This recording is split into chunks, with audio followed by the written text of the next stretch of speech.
Takk fyrir. Já, mér langar svona að taka saman og svona kannski vera með nokkrar almennar hugleiðingar efnið. Fyrsta lagi þá talaði ég við konu í hliðinu og hún sagði mér, hún nú aðstandandi til margra ára og hún sagði mér, það spurði mig aldrei neitt hvernig ég hefði það. Þannig að mér langar til að spyrja ykkur núna hvernig ég hafi það. Ekki að ég kannski búist við því að fá neinn svör núna heldur vegna þess að bara að ég viti að mér ekki sama. Og ég veit það að öll okkar að þá eigum við í baráttu stundum, mjög erfiðri baráttu, þar sem við finnum ekki alltaf svörin. Og í þessu dag, ég ætla svona að segja hvað mér kom á óvart. Það sem ég bjóst ekki við að finna í dag, læra í dag eða heyra í dag.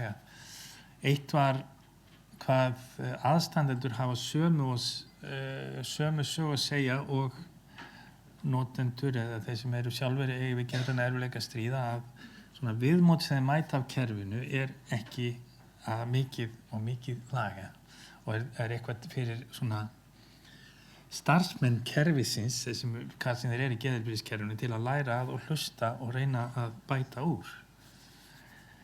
Annars má ég spyrja, hvað eru margir hérna inni sem að starfa við geðheilbrigðismál? Ef maður sé að hendur.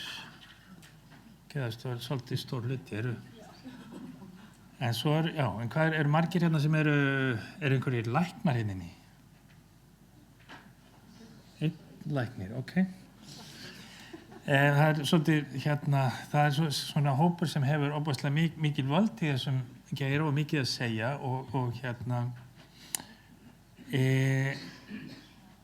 og þurfa að vera svolítið vel inn í umræðinu og ég svolítið hissa að sjá hvað ekki meiri áhugi á svona hlutum frá læknastéttinni. Ég þeirra skoðunar að þetta sé ekki spurningum svona tæknileg að ná bata af geðröskun ekki spurningum, það ekki tæknileg. Þetta ekki tæknilegt atriði. Þetta svona alhliða lífsskoðun eða lífsbreyting á lífsháttum einhvern veginn eða einhvern veginn umbreyting sem þarf að eiga sér stað. Og það, þó að læknar hafi þessa stóru sleggju sem heitir líf, verður hún aldrei nóg. Til lengri tíma, því að hún getur, sleggjur eru góðar svona í svona skammtíma úrræði en geta verið til lengri tíma þá þarf fleiri verkfæri. Og þess annað sem það sem hann var að segja, knútur hérna upp af með að fólk skuli mæta því að það sé sagt við að þetta sé geðklofi sé ólæknanlegur, það ekki rétt. Ég bara segi ykkur, það ekki rétt. Þó að læknir segi að það eru mörg dæmi þess að fólk hafi læknast sem hafa orðið mjög veikt, sem ég jafnvel búið að afskrifa og ég þekki þetta fólk, ég hef talað við þetta fólk, ég þekki þeirra sögu, þetta ekki rétt og þetta þarf að hætta að segja fólki. Annað sem ég átti ekki vona var svona að finna bara virkilega svona snertir mínar tilfinningar. Heyra söguna Seppa til dæmis að hvernig þetta sum okkar fá svona stafla allt á móti sér en koma samt svona út og koma síðan með hennar boðskap von og líf og ekki stoppa þetta ég hef ekki svarið en ég veit að en ég vildi vissi það en þetta eitthvað sem ég skil ekki að hverju hann hérna en svo eru sumir sem kannski hef ekki lent í helmingnum að því og þeir eru hérna á hrauninu eða einhvers staðar.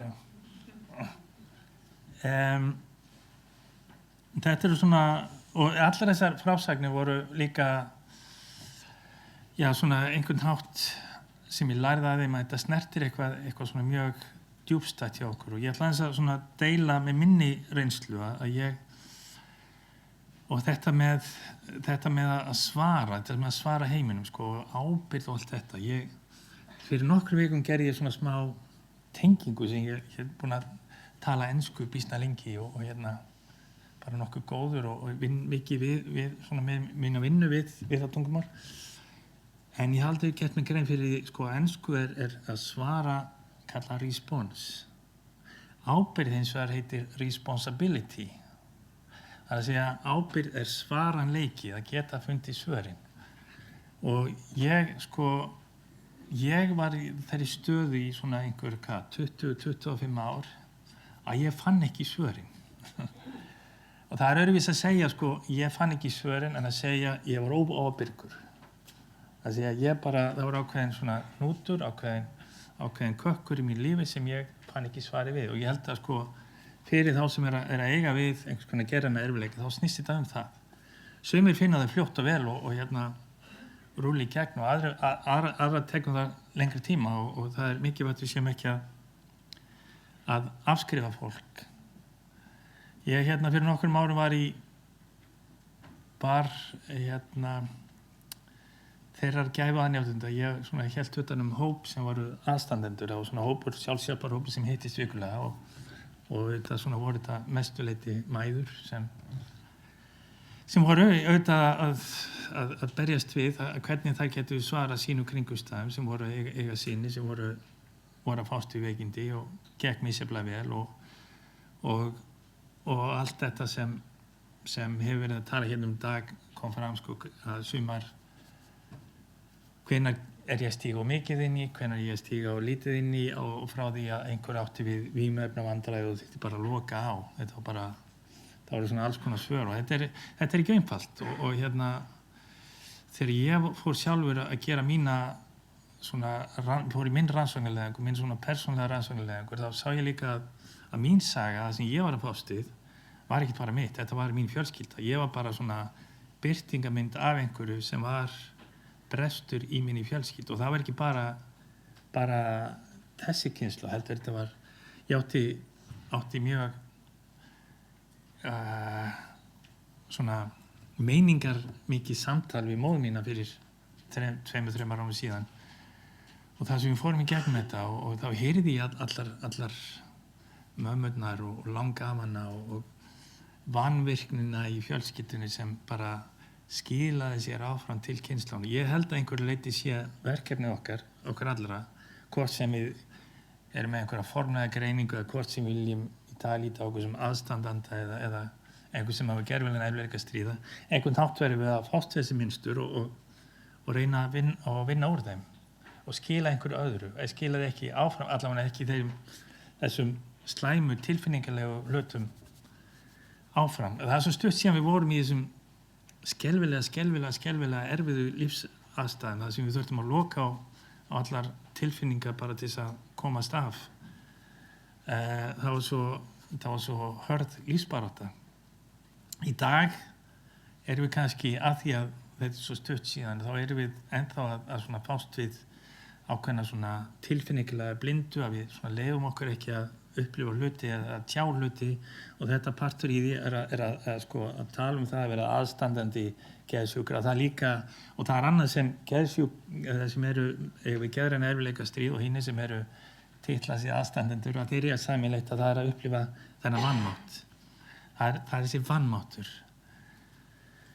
og þessi sársauki og við þurfum að einhverjum tímapunkti þurfum líka að segja bara, heyrðu, bara viðurkenna og vita þetta það er sumt sem við bara getum ekki gert og geta slakað á gagnvart því og þaðan tekið einhver skref.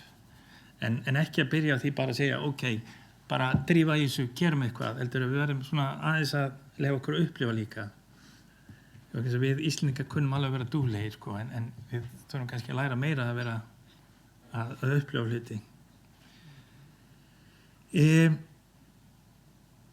Þetta er búið að vera mjög lærdómsríkur og svona góður dagur, gott að vera með ykkur. Ég ætla ekki að segja meira, við höfum kannski tíma ef það eru stemming fyrir nokkrar spurningar til 4.